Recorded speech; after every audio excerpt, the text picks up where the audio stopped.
सपा सांसद रामजी लाल सुमन ने हाल में ही राज्यसभा में राणा सांगा पर कुछ विवादित टिप्पणी की थी।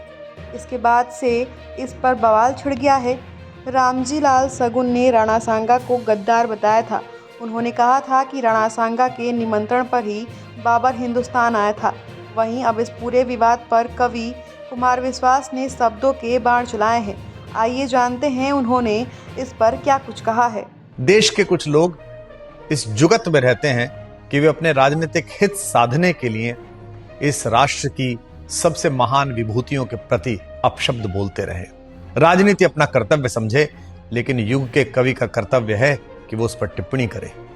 महाराणा सांगा जो भारत के एक ऐसे अप्रतिम योद्धा हैं जिन्होंने इस देश की सीमाओं की रक्षार्थ अपने शरीर पर लगे 80 घावों की उपेक्षा करते हुए रण क्षेत्र में स्वयं को सन्नद्ध रखा, उनके प्रति इतना निंदनीय वाक्य कहना राजनीति को शोभा दे सकता है, लेकिन कविता उसका प्रतिकार करती है। जुगनू की कुछ औलादों ने सूरज पर प्रश्न उठाए हैं, शेरों की मांदों के आगे कुछ ग्राम सिंह चिल्लाए हैं।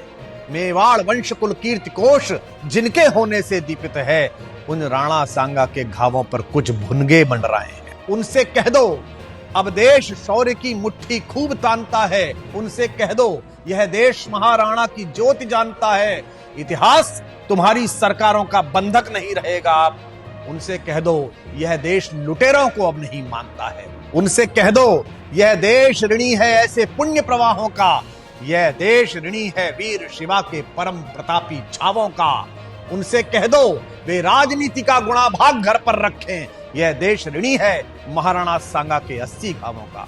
महाराणा सांगा जैसे परम प्रतापी शूरवीर जो महाराणा कुंभा के पौत्र और महाराणा प्रताप नामक सूर्य के दादा थे, मैं उस पूरे वंश की प्रतिभा को और भारत की अस्मिता के लिए रक्षार्थ प्रत्येक महापुरुष को नमन करता हूं। मेरा आपका कर्तव्य है कि घर के पूर्वज की ओर अगर कोई उंगली उठाए तो हम उसे जवाब दें। जय हिंद।